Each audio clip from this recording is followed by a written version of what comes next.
Hello students, कैसे हो। अब हम बहुत इम्पोर्टेंट लेसन शुरू करने जा रहे हैं जो आपकी बुक में लेसन नंबर 6 है, lines and angles. Very very important. इसमें आधे से क्या ज़्यादा चीज़ें, आधे से क्या 90% चीज़ें ऐसे मिलेंगी जो आपने 7th क्लास में पढ़ रखी हैं। याद करो, अगर 7th क्लास के लेक्चर किसी को याद हो, अगर मेरे से पढ़ा हुआ बच्चा होगा तो मैं हमेशा 7th में ये टॉपिक करवाते हुए कहती हूँ 9th में यही लेसन मिलेगा तो मैं इस चीज़ पर ऐसे मिलेगा, इस तरह से मैं कहा करती हूँ अक्सर। और 9th में जब मैं कहती हूँ तो 7th को रिमाइंडर देती हूँ कि 7th में पढ़ा होगा तुमने, तो बहुत ध्यान से समझना है। आज मैं तुम्हें इसकी मेन डेफिनेशन, बेसिक कंसेप्ट अच्छी तरह इसमें समझाऊंगी, वर्ड बाय वर्ड आपको अच्छी तरह से लर्न करने हैं ताकि तुम्हें एग्जाम्पल एक्सरसाइज समझ में आ सके। ठीक है, अब हम ये शुरू कर रहे हैं लाइंस एंड एंगल्स। ये ज्योमेट्री का पोर्शन है। सबसे पहले आपको पता होना चाहिए कि ज्योमेट्री क्या है। Geometry is composed of two ancient Greek words, geo plus metron. Geo and metron. Geo means earth and metron means measurement.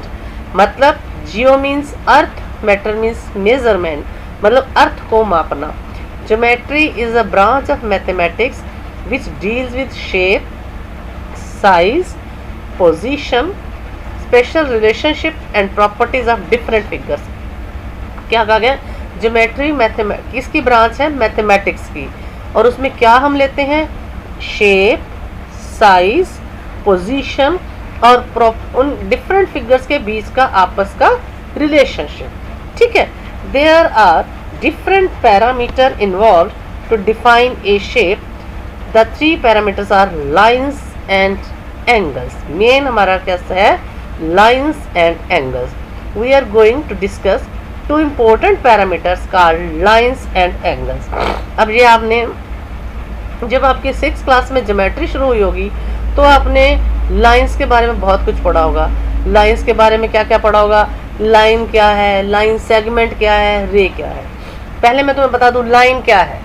Line हम एक अनलिमिटेड लाइन है, दोनों तरफ से हम बढ़ा सकते हैं जितना मर्जी बढ़ाना चाहे। ठीक है, एक बड़े सारे पॉइंट्स को मिलाकर एक स्ट्रेट लाइन बताती है लाइन। लाइन सेगमेंट, सेगमेंट एक टुकड़ा हो गया ना, उस लाइन का कुछ पार्ट जिसका फर्स्ट और सेकंड एंड पॉइंट फिक्स्ड है, यानी कि उसकी लेंथ फिक्स है, 5 सेंटीमीटर, 6 सेंटीमीटर, 4 सेंटीमीटर। सो रे क्या है? जिसमें एक एंड पॉइंट है, इनिशियल पॉइंट तो है, एंडिंग पॉइंट नहीं है, दैट इज रे। ये आपने 6th क्लास में पढ़ी हुई हैं, फिर भी मैं इनको एक्सप्लेन कर रही हूँ। अब इसमें क्या है? Definitions of lines and angles. The entire geometry begins with A point A. Done. पूरी ज्योमेट्री एक पॉइंट से शुरू होती है, बिगिंस विद ए पॉइंट। सबसे पहले पॉइंट आता है। A point is a dimensionless entity which specify the location of position. It is represented using dot symbol. Its length is 0। Length 0, हम पॉइंट को माप सकते हैं? नहीं ना, डायमेंशन ही नहीं होगी उसकी। तो सबसे पहला पॉइंट आता है, पॉइंट सबसे पहला नंबर आता है पॉइंट। ठीक है, डॉट। फिर आता है what are lines. All the shapes that we see around us consist of an infinite number of points. हम चारों तरफ देखते हैं कि कोई भी शेप्स है तो उसके अगर हम पॉइंट्स मिलाएं, इनफाइनाइट पॉइंट्स, कोई भी शेप उठाए, कोई भी फिगर उठाए, कोई भी, अगर हम उसके देखें, साइड्स को देखें, सरफेस को देखें, तो इनफाइनाइट पॉइंट्स है। अगर हम कर्व में भी देखें तो points points points points points points points points points मिलाते जाओ। स्ट्रेट लाइन में देखो पॉइंट पॉइंट पॉइंट पॉइंट मिलाते जाओ, इनफाइनाइट पॉइंट्स मिलेंगे आपको। तो all the shapes that we see around us consist of an infinite number of points. When a point moves in such a manner that its directions remains unaltered, then a straight line is obtained. Means जब वो सीधी जाती है, बिल्कुल कोई position नहीं बदलती, दाएं बाएं नहीं घूमती, अगर वो पॉइंट्स को मिलाते हुए सीधे ही चलते हैं, हम कहीं नहीं घूमते हैं, तो क्या बनती है? Straight line. In other words, a one dimension collection of points extending infinity in both the direction represent a line as shown below. A line never ends. अभी मैंने सबसे पहले लाइन बताई ना कि पॉइंट्स को मिलाते हुए हम इनडेफिनेटली दाएं बाएं बढ़ सकते हैं, लेकिन स्ट्रेट वे में, ये नहीं ऐसे गए फिर घूम गए फिर ऐसे नहीं। हम ये पॉइंट्स को लेकर चल रहे हैं तो चल ही रहे हैं, कोई एंड पॉइंट नहीं है, तो उसे हम क्या कहते हैं? लाइन। ये नीचे आपका ये बना हुआ फिगर लाइन एरो बना हुआ है, यानी कि हम इधर बढ़ा सकते हैं, इधर एरो लगा हुआ है तो हम इधर बढ़ा सकते हैं, ठीक है। ऐसे ही any 2 points on a line can unique specify in the figure 1 given above a line passing through these 2 points A and B is denoted AB। AB arrow दोनों तरफ दिखा हुआ है, ये दिखाई दे रहा है ना, मीन्स ये लाइन को शो करता है, दोनों तरफ बढ़ा हुआ है, यानी कि हम दोनों तरफ बढ़ा सकते हैं। The arrow indicated the line AB is extended, लिखा भी हुआ, क्लियर लिखा हुआ, जो मैं आपको बता रही हूँ कि ये एरोस क्या शो करते हैं, एरोस क्या शो करते हैं कि हम इन दोनों को बढ़ा सकते हैं, तो ये लाइन को बताते हैं। A portion of line consisting of 2 end point is known as a line segment. अभी मैंने लाइन सेगमेंट बताया, सेगमेंट एक टुकड़ा, कि अगर हम उसमें से कोई 2 फिक्स्ड पॉइंट ले लेते हैं, A fix point, B fix point, तो वो क्या बन गया, line segment. Represent the line segment A B. अब लाइन को कैसे दिखाते हैं, देखो A B with A and B as 2 end points, यानी कि इसका कोई एरो नहीं है, ये यहीं खत्म है, इसका कोई एरो नहीं है, ये यहाँ खत्म है। तो लाइन सेगमेंट के 2 एंड पॉइंट होते हैं और उसकी लेंथ फिक्स्ड होती है। आपसे पूछा जाए व्हाट इज लाइन सेगमेंट, क्या डेफिनेशन बताओगे? A line segment is a part of line which has 2 end points and a fixed length. Is it clear? दोबारा बता रही हूँ, a line segment is a part of line and it has 2 end points with fixed length. Done? Ray क्या है? Ray is defined as a line segment with 1 end point. Figure 2 represent a ray O as its end point and 1 extended in infinity. अब देखिए यहाँ तो ये fix कर दिया गया है O, लेकिन इधर एरो दिखा दिया गया है, यानी कि यहाँ तो ये फिक्स हो गया पॉइंट, लेकिन हम इधर बढ़ा सकते हैं, तो ऐसे पार्ट को क्या कहते हैं, रे।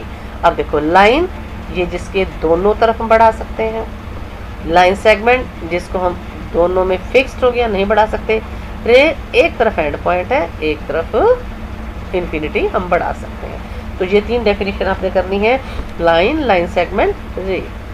लाइन सेगमेंट की ये आपको दोबारा से डेफिनेशन दे दी गई है, क्लियरली पहले समझा दिया गया, अब डेफिनेशन है, a line segment is a part of a line, यही बता रही थी, with 2 end point, it is the shortest distance between 2 points and as a fixed length. Ray is a part of line which has a starting point and extending indefinitely in one direction। ये मैंने ऊपर समझा दिया, नीचे definition लिखी हुई है, ठीक है। फिर आता है perpendicular lines. When 2 lines form, वैसे परपेंडिकुलर की डेफिनेशन क्या आती है, बच्चे सोचते क्या करते हैं, जो 90 डिग्री एंगल बनाते हैं, लेकिन नहीं आती है, समझो।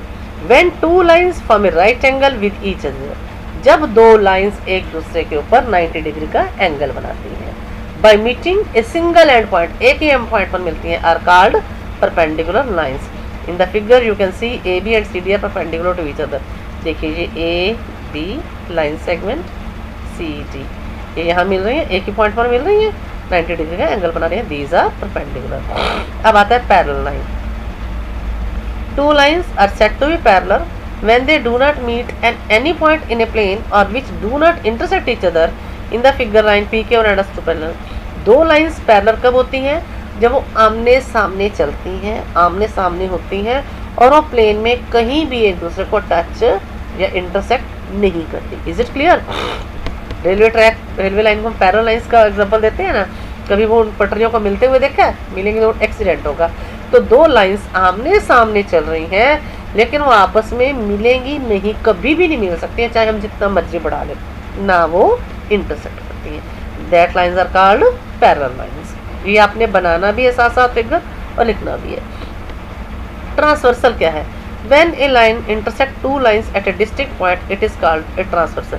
जब एक लाइन 2 लाइंस को अलग अलग पॉइंट पर काटती है, एक लाइन हमने इसे ड्रा कर दी तो इनको काट लेती है, जब वो काटती है तो उसे क्या कहते हैं, transversal. In a figure transversal is intersecting this. अब ये देखो ये 2 लाइंस है, इनको ये वाली ब्लू वाली लाइन काट रही है ऐसे पी और के ऊपर, तो ये वाली लाइन क्या है, ट्रांसवर्सल। जब 2 लाइंस को अलग अलग पॉइंट पर एक लाइन काटती है, that is called transversal. When a line intersect 2 lines at distinct point it is called a transversal in the given figure. ये टी नाम दिया गया है, it is a transversal line. अब प्रॉपर्टीज ऑफ लाइंस, ये भी समझने का लॉजिक है। Collinear points are a set of 3 और more points which lie on the same line. अब कोलिनियर पॉइंट्स क्या होते हैं? कोलिनियर, जो पॉइंट्स एक ही स्ट्रेट लाइन पर होते हैं, 3 या 3 से ज़्यादा, तीन या तीन से ज़्यादा पॉइंट जब एक ही लाइन में आ जाते हैं, that are called collinear point. 2 points तो लाइन सेगमेंट बन जाती है, 3 या 3 से ज़्यादा अगर वो एक ही स्ट्रेट लाइन में आ जाते हैं तो वो क्या बन जाते हैं, कोलिनियर पॉइंट। नेक्स्ट है the point which do not lie on the same line are called non collinear. जो पॉइंट एक ही लाइन में नहीं आते हैं, जैसे एक यहाँ लगा दिया, एक यहाँ, एक ऊपर लगा दिया, ऊपर नीचे हो गए, तो वो क्या होंगे, non collinear points. 3 points can be either collinear और non collinear but not both together at the same time. हाँ, ध्यान से समझना, ये नोट इसलिए लिखा हुआ है, 3 पॉइंट या तो कोलिनियर होंगे या नॉन कोलिनियर होंगे। ये नहीं होगा हम उन 3 पॉइंट दें उन्हीं को कोलिनियर भी कहते हैं, नॉन कोलिनियर सेम टाइम नहीं कह सकते। या तो स्ट्रेट लाइन में कोलिनियर है, फिर नॉन कोलिनियर का मतलब ही नहीं है। ऊपर नीचे है तो नॉन कोलिनियर है, कोलिनियर का मतलब ही नहीं है। उसके बाद हमारे लेसन का जैसे नाम था लाइंस एंड एंगल्स। अब आता है व्हाट इज एन एंगल। ये सब 7th में पढ़ा हुआ है। एंगल क्या है, देखो एंगल, अपनी एल्बो को ऐसे करो तो भी एंगल बन जाता है, अपनी फिंगर्स को ऐसे करो, ये एंगल बन गया। ये देखो दिखाई दे रहा होगा आपको, ये ऐसे एंगल बन गया, ठीक है। अब ये एंगल कैसे बना, देखो एक लाइन जे आई, एक लाइन जे आई, लेकिन कॉमन पॉइंट ये है ना, एक लाइन जे आई, एक लाइन जे आई, तो कॉमन पॉइंट ये है। यानी कि जब 2 लाइन या 2 रेज या 2 लाइन सेगमेंट एक ही पॉइंट पर मिलेंगी तो वो क्या बनाएंगी, एंगल। इफ ए रे is rotated about it's and point, the measure of its rotation between the final and initial position of ray is known as an angle. In figure this देखो OB है ना, ये O इसका initial point है और ये initial side से आ रही है, ठीक है। OB is the initial position of the रे and when it is rotated, जब हमने इसको घुमाने की कोशिश की कि ऐसे ऊपर ले आए, देख रहे हो ना, जैसे ये हैंड ऊपर जा रहा है ऐसे ही यहाँ है, तो टर्मिनल साइड क्या हो गई, OA। जब ये वाली लाइन यहाँ पहुँच गई तो बीच में ये क्या बना, ये एंगल। समझ में आ गई। When it is rotated about its end point O, the final position is represented by ray OA. The measure of this rotation is measured in angles. The angle between the initial and the final position of ray is measured as angle AOB. Clear? जब ये final position पर पहुंचे AOB, clear. अब आता है types of angle.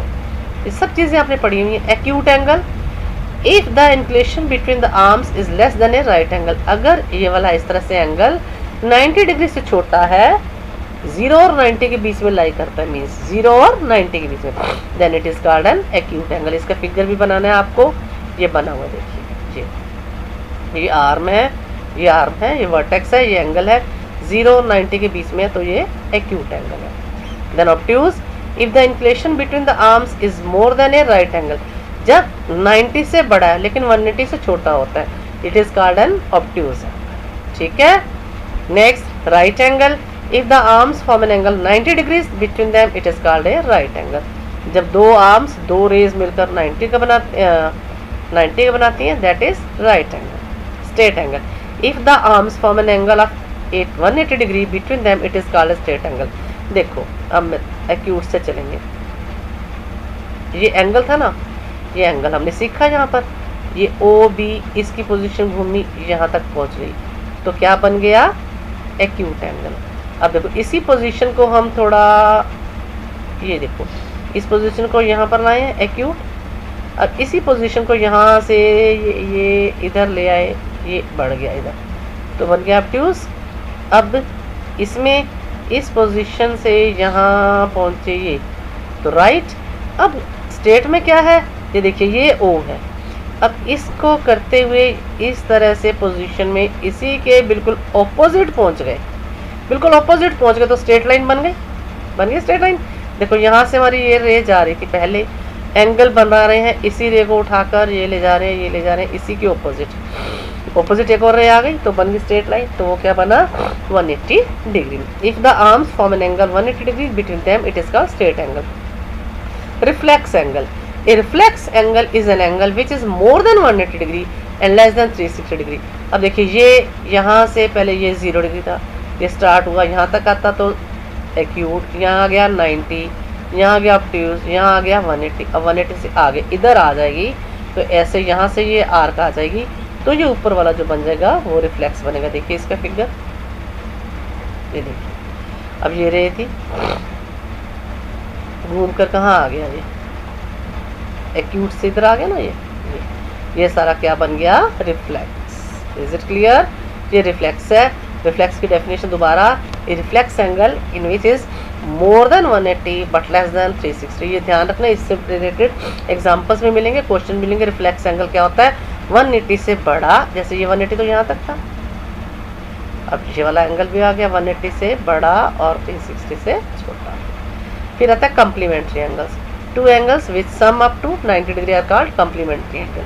अब दो angle जिनका सम 90 डिग्री है। बच्चों से अक्सर डेफिनेशन पूछो होगा कम्प्लीमेंट्री एंगल क्या है, 90 डिग्री बोल जाते हैं। नहीं, जिन दो एंगल्स का सम 90 डिग्री होता है that are called complementary angles. ये देखिए ये 30 है, ये 60 है, इन दोनों को मिलाएंगे तो क्या आता है, कम्प्लीमेंट्री एंगल लिखा हुआ है। देखिए इन पर हम एरो ले जाते हैं तो अपने आप ही वो बोलते हैं कम्प्लीमेंट्री एंगल। ठीक है, तो टू एंगल्स जिनका सम 90 डिग्री है that are called complementary angle. Next is supplementary angle. Two angles with sum up to 180 degree are called supplementary angles.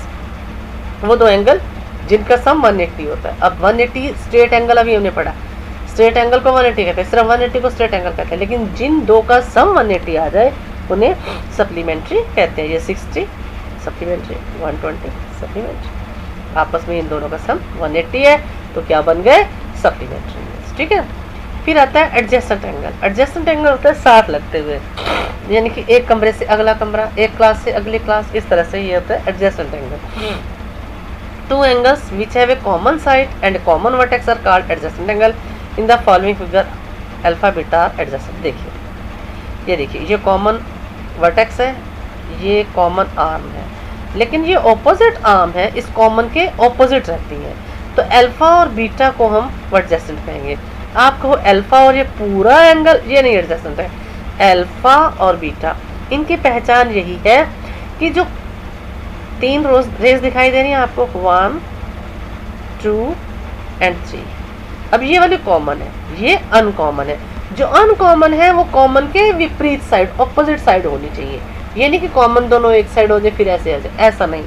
अब इसको हम मान लीजिए ये एंगल ले लेते हैं, ये देखिए, ये देखना हैंड कहाँ जा रहा है, ये वाला ले लिया मैंने, फिर ये वाला ले लिया।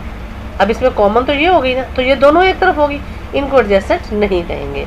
ये एक एंगल, ये बीटा और दूसरा अल्फा। अब इसमें ये कॉमन है, ये और ये अनकॉमन है, दोनों ऑपोजिट डायरेक्शन में, ये ध्यान रखना। If two adjacent angles add up to 180 degree, they form a linear pair of angles in the following figure. अब मेन पॉइंट आपका जो हमारे अब मेन स्टार्ट होना है, जिससे रिलेटेड हम एक्सरसाइज और क्वेश्चंस करेंगे, लीनियर पेयर। ये लीनियर पेयर को आपने बहुत अच्छे से ध्यान रखना है। उससे पहले वाली डेफिनेशन लिखनी याद करनी है, बहुत ज़रूरी है। लेकिन अब मेन क्वेश्चंस आपको जो मिलेंगे, लीनियर पेयर और नेक्स्ट वर्टिकल ऑपोजिट एंगल, ये दो पॉइंट हैं, इनको बहुत अच्छे से आपने ध्यान में रखना है। लीनियर पेयर एक ही स्ट्रेट लाइन पर बने हुए, ध्यान से समझना हम जो मैं पॉइंट बताने जा रही हूँ, ये एक ही स्ट्रेट लाइन पर जितने मर्जी एंगल बना दो एक ही पॉइंट पर, मैं एक ले और भी खींच दूँ, 3 रे और खींच दूँ, यहाँ पर जितने भी एंगल बनेंगे, देख लो हाथ कहाँ कहाँ घूम के जा रहा है, यहाँ से लेकर यहाँ तक जितने भी एंगल्स बनेंगे उनका सम 180 होगा। तो उन सबको हम लीनियर पेयर नहीं कह सकते, लीनियर के साथ पेयर आ गया है, आ गया ना पेयर, पेयर मींस जोड़ा होता है। तो यानी कि एक लाइन पर एक पॉइंट पर दो एंगल्स बने हैं, उनका सम 180 है, तो वो लीनियर पेयर है। Is it clear? वैसे इस पॉइंट पर हम जितने मर्जी ऐसे एंगल बना दें, सबका सम 180 होगा, लेकिन हम लीनियर पेयर नहीं कहेंगे, हम उनको स्ट्रेट एंगल कहेंगे। ठीक है, जब दो एंगल्स आ गए, दो का सम 180 होगा, तो उसे क्या कहेंगे, linear pair. Is it clear? ये आपने डेफिनेशन ध्यान रखनी है। If two adjacent angle add up to 180 degree, अगर दो एडजेसेंट एंगल का सम 180 हो जाता है तो वो कैसे बन जाते हैं, लीनियर पेयर। ठीक है, लीनियर पेयर ध्यान रखना है, ना समझे दोबारा पूछ लेना। ठीक है, अब आता है vertical opposite angle.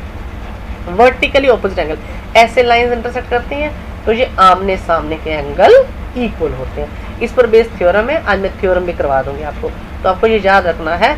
Vertically opposite angles, two angles which are formed opposite to each other When two lines intersect at a common point or vertex are called vertically opposite angles in the given figure below. Angle POR is equal to angle SOQ and angle POS is equal to angle ROQ. ये देखिए, ये एक line ये जा रही है, दूसरी line ये जा रही है, एक दूसरे को O पर इंटरसेक्ट कर रहे हैं, तो angle POS is equal to angle ROQ and angle POR is equal to angle SOQ. इसको बहुत अच्छी तरह से आपने समझना है. वर्टिकली ऑपोजिट एंगल्स क्या है? जब दो लाइंस आपस में इंटरसेक्ट करती हैं तो आमने सामने के एंगल इक्वल होते हैं. अब इस पर बेस्ड आपने एक थ्योरम करनी है जो बहुत इम्पोर्टेंट है, 2 या 3 मार्क्स में आती है. ठीक है, वो थ्योरम आज मैं तुम्हें करवा रही हूँ, बहुत अच्छे से समझनी है. Theorem, if two lines intersect each other then the vertically opposite angles are equal. जब दो लाइन एक दूसरे को इंटरसेक्ट करती हैं तो वर्टिकली ऑपोजिट, ये देखो 2 इसका वर्टिकल ऑपोजिट ये 1 इसका वर्टिकल ऑपोजिट ये आपस में इक्वल होते हैं. तो थ्योरम जब शुरू होती है, अब 8वीं तक तो तुमने पढ़ी नहीं थी, अब ये थ्योरम क्या है? जहाँ थ्योरम आएगी तो आपको ये ध्यान रखना है, ध्यान से सुनना. थ्योरम बार बार ही बताऊंगी क्योंकि इस लेसन में 2 थ्योरम्स हैं और एक पेपर में आ जाया करती है. थ्योरम में स्टेप्स होते हैं. सबसे पहले तो आपको स्टेटमेंट समझ में आनी चाहिए. स्टेटमेंट आपको रट लेनी है, समझ लेनी है. कई बार आपको आ जाएगा स्टेट एंड प्रूव, सिर्फ ये आ जाएगा vertically opposite angles are equal, state and prove. तो आपको ये पूरी लाइन लिखनी पड़ेगी. If two lines intersect each other then the vertically opposite angles are equal. Theorem के स्टेप क्या? थ्योरम क्या है? जिसको हम प्रूव करके दिखा रहे हैं वो थ्योरम है. तो सबसे पहले इसमें फिगर बनाना आना चाहिए. फिर गिवन आता है. गिवन मीन्स क्या दिया गया है, हमें क्या दिया गया है? 2 लाइन इंटरसेक्ट कर रही है. प्रूव क्या करना है? वर्टिकल ऑपोजिट एंगल्स प्रूव करने हैं. फिर अगर हमें कुछ और बनाना हो तो कंस्ट्रक्शन करते हैं, अदरवाइज प्रूव. अब इसकी मार्किंग क्या होती है? आधे नंबर का फिगर होता है, आधा नंबर गिवन का मिलता है, आधा नंबर 2 प्रूव का मिलता है, जो हमारी स्टेटमेंट में ही होता है. तो इसलिए इस चीज़ को ध्यान रखना.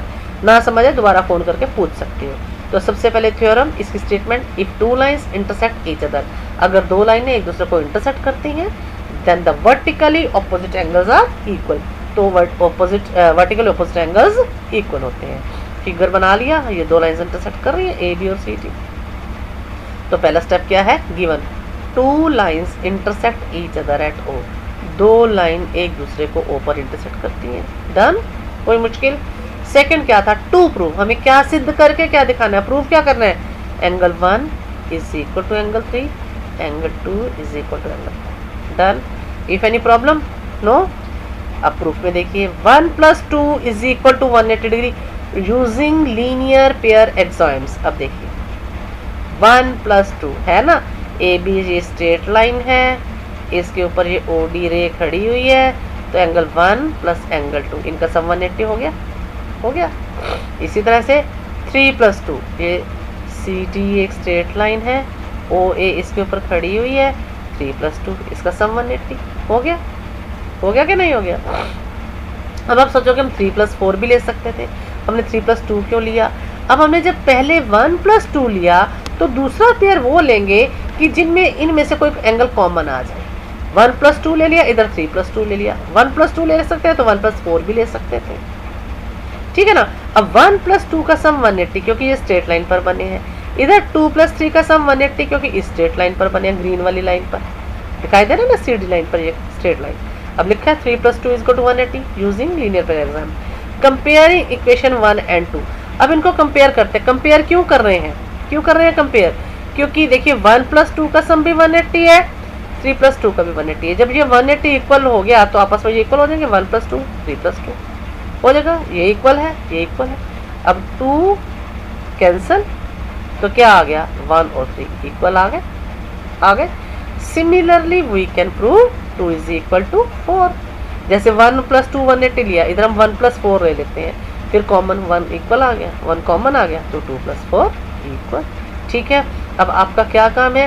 सारा जो मैंने ऊपर पढ़ाया है उस सबकी डेफिनेशंस लिखनी है, बात अच्छी तरह से लिखनी है. राइट एंड लर्न, बहुत अच्छी तरह से समझनी है और ये थ्योरम भी करनी है। इतना काम रिटर्न हो जाना चाहिए बहुत अच्छी तरह से, क्लियरली, और फिर आपने मेरे को भेजना है। ठीक है, थैंक यू, बाय बाय।